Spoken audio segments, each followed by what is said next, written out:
Hi friends, Sahana form YouTube சேனலை subscribe பண்ண எல்லோருக்கும் நன்றி. மேலும் சப்ஸ்கிரைப் பண்ணாதவங்க சகனா ஃபார்ம் யூடியூப் சேனலை சப்ஸ்கிரைப் பண்ணிக்கோங்க.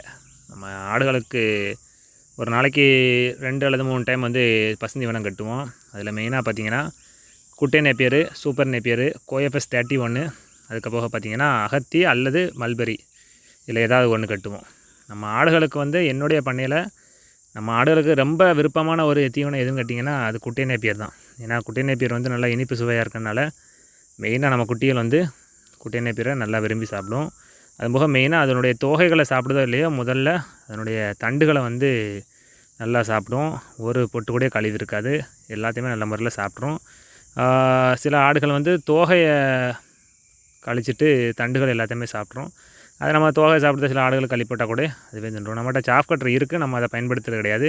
நம்ம ஆடுகளுக்கு வந்து இந்த மாதிரி பெட்டியில் கெட்டோட திக்காந்து வச்சிட்டோம்னா அதுக்கு எவ்வளோ தேவையோ அதை எடுத்து சாப்பிட்டுக்கிறோம்.